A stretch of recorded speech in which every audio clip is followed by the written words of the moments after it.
Assalamualaikum, good morning.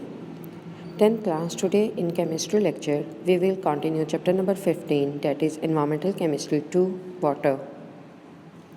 When we are talking about topic of today's lecture, it is waterborne diseases. It is last topic of your chapter, that is from page number 137 to 138 on your textbook. We have to study two questions today. First, list sources of waterborne diseases. When we are talking about sources of waterborne diseases, these can be household waste, livestock waste और industrial waste. जब हम बात कर रहे हैं sources की कि waterborne जो डिजीज़ हैं उनके मेजर कॉजेज़ क्या हैं या क्या सोर्सेज हैं जिनकी वजह से वाटरबॉर्न डिजीज़ हो रही हैं, तो ये वो वेस्ट हैं जो कि या तो घरों से होंगे या लाइफ स्टॉक जो होती है यानी कि एनिमल्स और माल मवेशी वगैरह और जो जितने भी लाइफ स्टॉक हम रखते हैं उन सब की, और या फिर जो इंडस्ट्रियल वेस्ट होता है उसका होगा.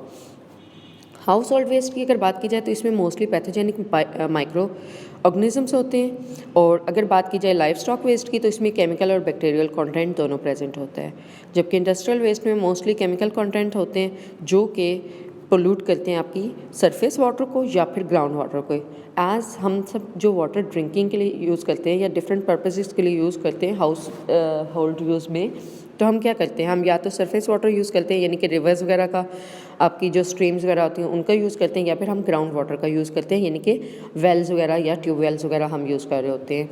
जब हम इनकी बात कर रहे होते हैं तो बेसिकली हम क्यों बात कर रहे हैं कि वाटरबॉर्न डिजीज़ जो है हमारे लिए इंपॉर्टेंट हैं या उनके लिहाज से हम बात कर रहे हैं, तो वी आर टॉकिंग क्योंकि हर साल पूरी दुनिया में आपके पास तकरीबन 26,68,000 लोग जो हैं वो डाई करते हैं सिर्फ आपकी वाटरबॉर्न डिजीज़ की वजह से.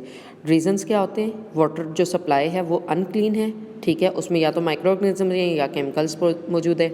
सेकेंड चीज़ क्या है, जो सैनिटेशन है वो पुअर है, सैनिटेशन प्रॉपर नहीं है, ठीक है, ओपनली आप सैनिटाइज करें, आपने यूज़ नहीं की, प्रॉपर वॉशिंग नहीं है, ठीक है. इसके अलावा हाइजीन जो है वो पुअर है, ठीक है, प्रॉपर हाइजीन ना यूज़ करने की वजह से है. तो बेसिकली ये तीन मेजर रीजंस हैं जिनकी वजह से जो डेथ रेट है वो इतना ज़्यादा हाई है ड्यू टू वाटरबॉर्न डिजीज़ का.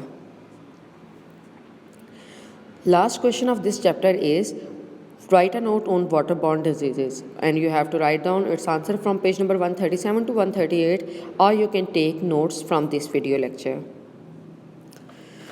First disease is cholera. अगर कोलरा की बात की जाए तो ये एक इंटेस्टाइनल डिजीज़ है यानी कि जो डाइजेस्टिव सिस्टम की हमारी इंटेस्टाइन्स हैं उनकी डिजीज़ है, और इसकी मेजर रीज़न जो होती है वो ये होती है कि जो हमारे पास वाटर है वो कंटेमिनेट हुआ होता है ह्यूमन वेस्ट की वजह से, ठीक है, जिसमें प्रेजेंट होगा बैक्टीरिया विब्रो कोलरा या फिर इकोलाई, ठीक है. ये दो मेजर रीजंस होते हैं जिनकी वजह से कोलरा कॉज होता है.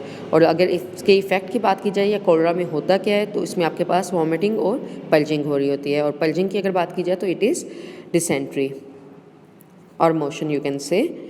सेकेंड थिंग, हम डिसेंट्री की जब बात करते हैं तो ये भी इंटेस्टाइनल डिजीज़ ही है. इसके मेजर कॉज में अगर हम बात करें तो ये पैरासाइट होता है इंस्टेड ऑफ बैक्टीरिया ओनली.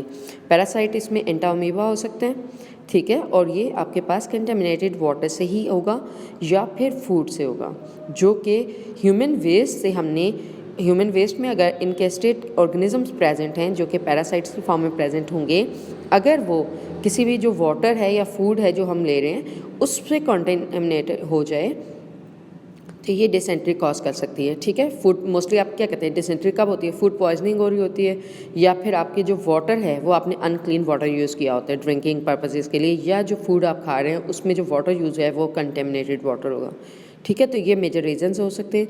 और इसके अगर इफ़ेक्ट्स की बात की जाए तो mild to severe abdominal cramps आपके स्टार्ट हो जाते हैं, डैट मीन्स आपको पेन स्टार्ट हो जाता है बैली में. इसके अलावा डायरिया इसके साथ हो रहा होता है, ठीक है. डायरिया सिंगुलर भी हो सकता है और डायरिया डिसेंट्री में भी हो सकता है, डैट मीन्स कि आपको मोशन और वॉमिटिंग भी हो रही होती है. तो अगर आपको वॉमिटिंग और मोशन एक साथ हो रहे होते हैं तो यू कैन नॉट से कि ये हमारे पास डायरिया ही है सिर्फ, ठीक है. डिसेंट्री के भी कॉज हो सकते हैं अगर उसमें आपको पास एब्डोमिनल क्रैम्प्स हो रहे हैं और आपका जो स्टूल है वो आपका डार्क कलर में हो, विद म्यूकस हो या ब्लड के साथ हो. The third disease is about jaundice. Jaundice की अगर बात की जाए तो ये आपकी लिवर डिजीज़ है, ठीक है, जिसमें आपके पास लिवर जो है वो ऑब्स्ट्रक्शन हुई हुई होती है। और इसका मेजर रीज़न ये होता है कि आपके पास क्या होता है, जो लिवर है वो प्रॉपरली अपना फंक्शनिंग नहीं कर रहा होता। इंस्टेड वो क्या करता है, हायर अमाउंट ऑफ बाइल जो है वो रिलीज़ करता है ब्लड में, जिसकी वजह से आपकी जो स्किन और आइज़ हैं वो येलो होना शुरू हो जाती हैं। और इसके अलावा जो आपको हेपेटाइट है वो भी आप लॉस कर देते हैं, वीकनेस आपको फील होना शुरू हो जाती है एंड फटीग होना शुरू हो जाती है। Similarly we are talking about hepatitis. Hepatitis भी वाटर बॉर्न डिजीज़ है जो कि आपकी वायरसेस कॉज करते हैं अगर वो पोल्यूटेड वाटर में प्रेजेंट होंगे तो, ठीक है। ये भी आपकी एक्यूट इन्फ्लेमेशन ऑफ लिवर होती है, ठीक है। लिवर में आपकी इन्फेक्शन कॉज करती है, ठीक है, जिसकी वजह से आपको hepatitis A, B, C, D और E हो सकता है। और ये डिपेंड करता है कि वो उसका इफ़ेक्ट कितना है। अगर जितना ज़्यादा हाई इफेक्ट होगा उतनी ज़्यादा डिजीज़ कॉज होगी। माइनर अगर इफेक्ट होगा, माइनर इन्फेक्शन होगी तो that is hepatitis A। Similarly उससे हायर होगा तो B, C इस तरीके से जाएगा। Okay, last disease of waterborne diseases is typhoid. Typhoid की जब हम बात करते हैं तो ये भी इंटेस्टाइनल डिजीज़ है, ठीक है। ये ज़्यादा हाई लेवल पे होती है जिसमें आपको साथ साथ टेम्परेचर कॉज होना शुरू हो जाता है, इरेगुलर पल्स वगैरह स्टार्ट हो जाती है। और टाइफॉइड की अगर बात की जाए तो इसमें जो बैक्टीरिया है वो सल्मोनेला टाइप का होना शुरू हो जाता है, ठीक है। सल्मोनेला की तीनों टाइप्स हैं, सल्मोनेला टाइफा, सल्मोनेला पैराटाइफा और Salmonella इंटरटाइडस।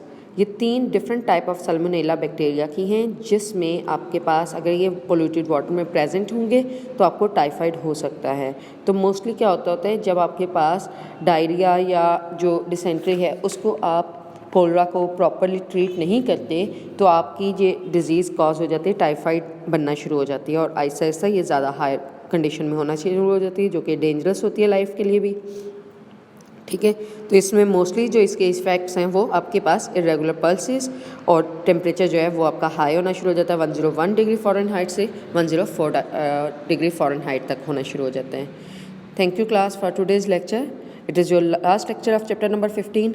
Try to complete your work as soon as possible and write down these 2 questions on your notebook and learn them. Thank you class. Allah Hafiz.